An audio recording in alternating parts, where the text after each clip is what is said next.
We've got 5 down, 2 to go. You're 50 terms through. Things are on track. Hopefully you're not feeling like you're drowning right now. And if nothing else, at least you know exactly what you need to study because you've got this vocab list, right? So we're going to talk about voters and their representatives. And the quote here, actually at the bottom, normally I'm facetious in these, but this is actually true. One thing that all Americans can agree on is that Congress sucks, but their congressman is awesome.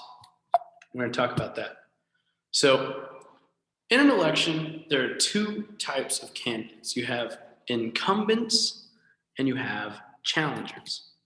Incumbents are the candidate that is already in office. So they're running for re-election. The challengers want that spot.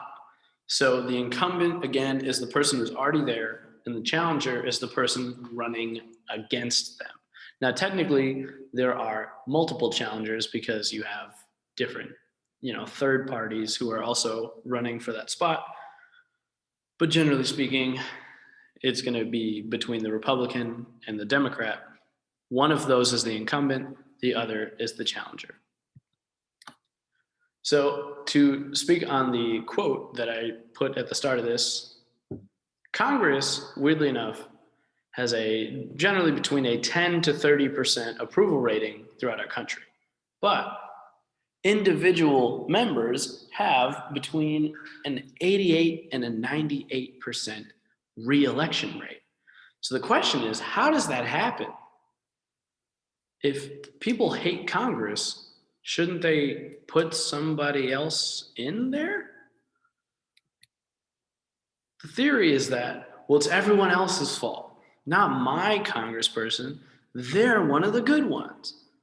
Since everybody thinks that, you have this 88 to 98% re-election rate, despite the fact that Congress's approval rating in recent history, and honestly in the last couple of years, I think has dipped to 9%. Incumbents almost always win re-election. That's really the reason for the high re-election rate. This is called the incumbency advantage phenomenon. So your definition again is incumbents almost always win re-election. And we're going to talk about why that is the case. So just a few graphs to kind of show you what I'm talking about. Here is the job approval rating of Congress. Its high was at 84. That was immediately after 9/11, where everyone was like, oh man, I love this country so much. I'm so sad that something bad happened to it.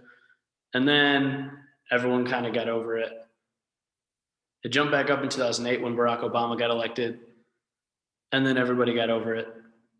It dipped to as low as 9. And right now it's around 20.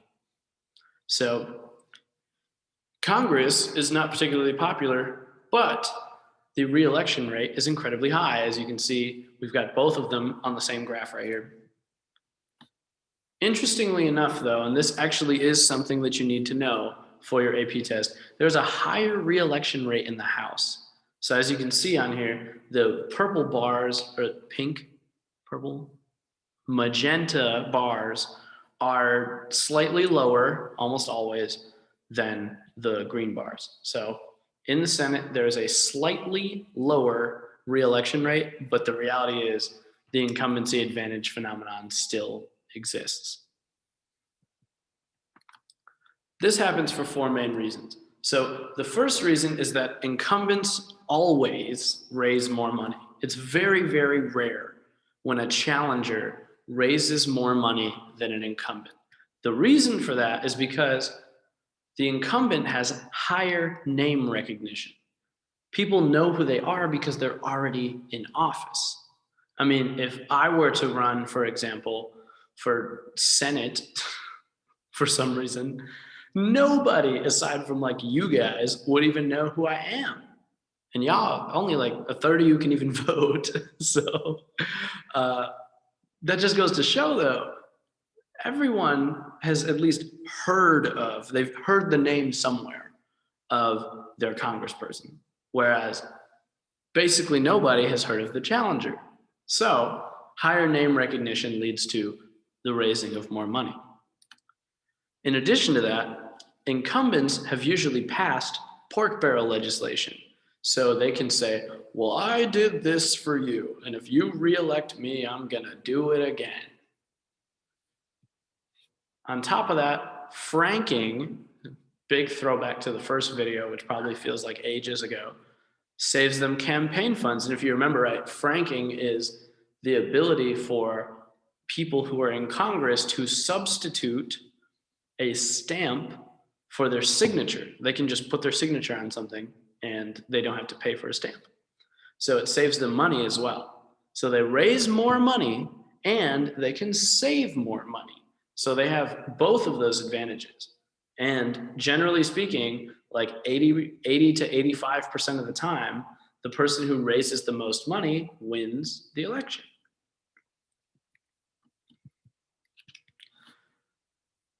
Because incumbents are so popular, so this is as a result of these four things, and as a result of the incumbency advantage phenomenon, you have candidate-centered campaigns.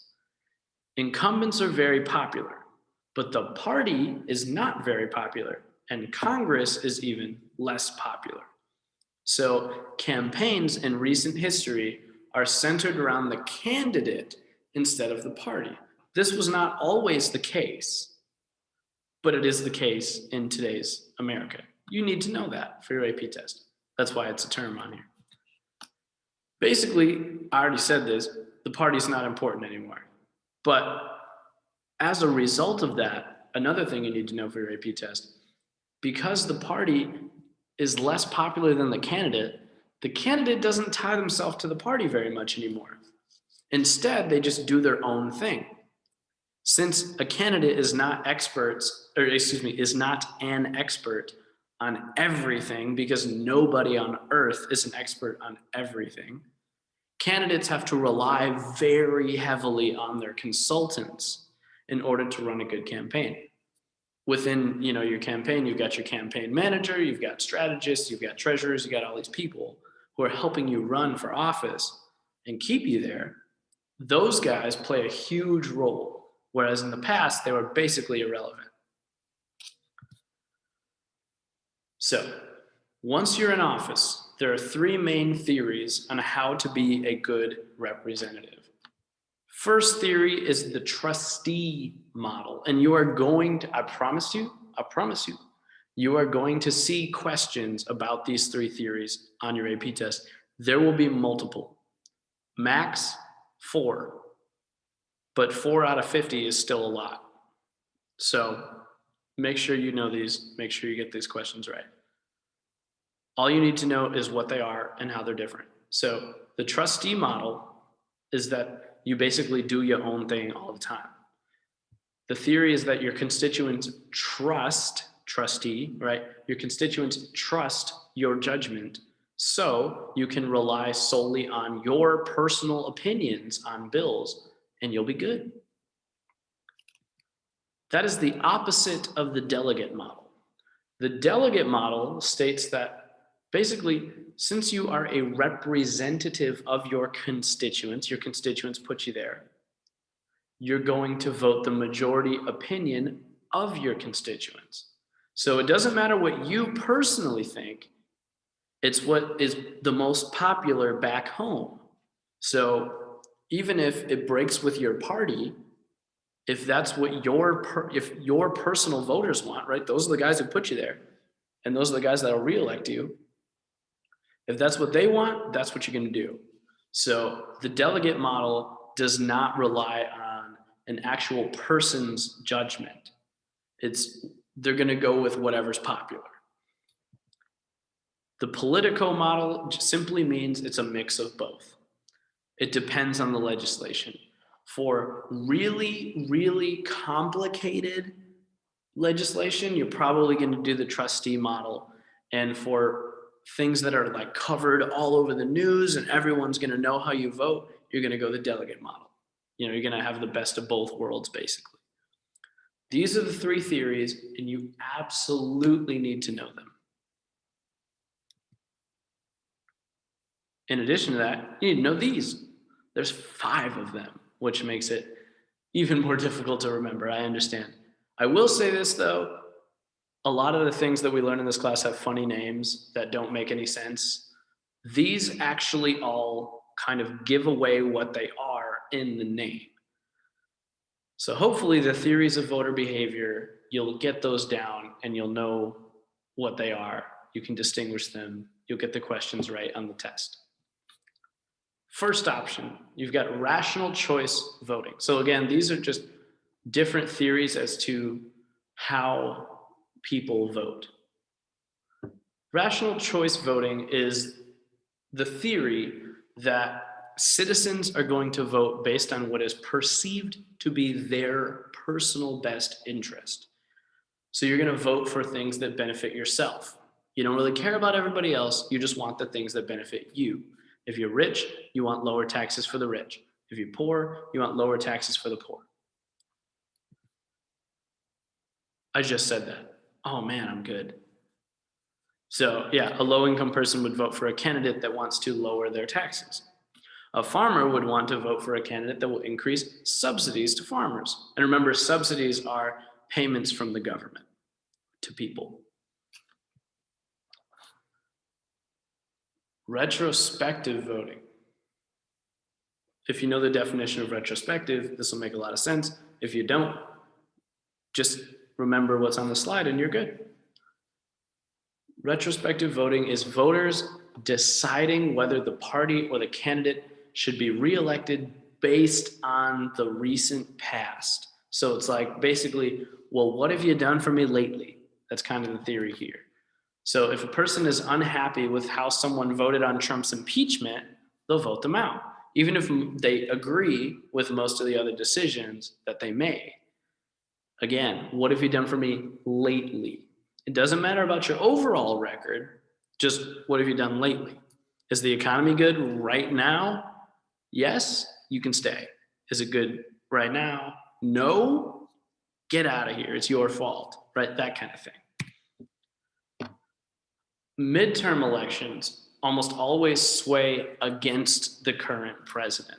So the reason for this is because, let's take the upcoming midterm election. So in 2022, there will be a midterm election, right? Halfway through Joe Biden's term as president.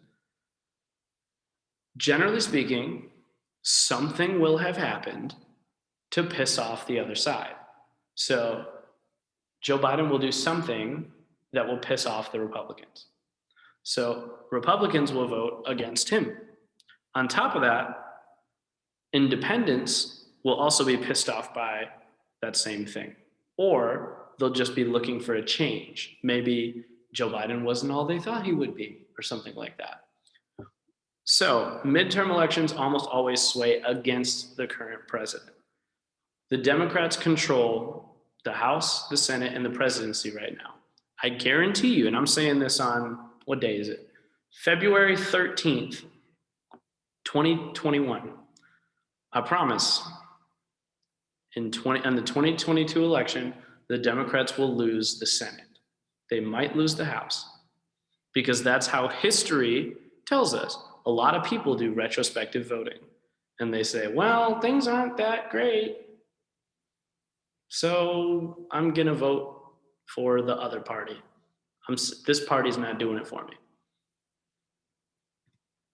Next thing is the opposite of retrospective voting, and that's prospective voting. What are my prospects here, right? Prospective. That is voting based on predictions of how a party or a candidate, that should say or candidate, sorry, or candidate will perform in the future. What does this candidate promise me that they will do? And whoever makes me the best promise, I'm gonna vote for them. So if a candidate promises to bring more jobs into their district if they're reelected, the voter would reelect them. If a candidate promises $2,000 coronavirus relief checks, that voter will try and reelect them because they want that money. So prospective voting is based on what they think will happen in the future, whereas retrospective voting is based on what happened in the past. Party line voting again, most of these are exactly what they sound like. Supporting a party as opposed to individual candidates, and basically voting for that party as often as possible for every single office. So if someone votes for only Democrats, for everything from president down to animal control or fire chief or something local, if they vote for all Democrats, that would be party line voting. This is also known as straight ticket voting. Same thing. So party line, straight ticket, same thing. But you're going to see party line on your test. It's just kind of like colloquially said as straight ticket sometimes. The opposite of that is split ticket voting, which is intentionally voting one party for president and the other party for Congress. Knowing your political views, class, none of you are split ticket voters, but a lot of people are. And I've actually personally voted not party line in every single election I've ever been a part of. So I'm kind of a split ticket voter, weirdly enough. Anyway, split ticket voting, intentionally voting for multiple parties. Split ticket voters believe that good government is divided government. Divided government, of course, meaning it's controlled by multiple parties. One party doesn't control everything. This is consistent with Fed 10, right? Fed 10 believes in divided government. They believe in debate. They believe in compromise. So split ticket voting would, in theory, create Republican-controlled Congress, Democratic president, something like that. The two factions basically have to come to a compromise to get things done. All right, we're gonna go on to the last one. Upload your video, or excuse me, upload your note sheet in its current form. We only have, how many more? 1, 2, 3, 4, 5, 6, 7, 8 more. You can do it. You're almost there.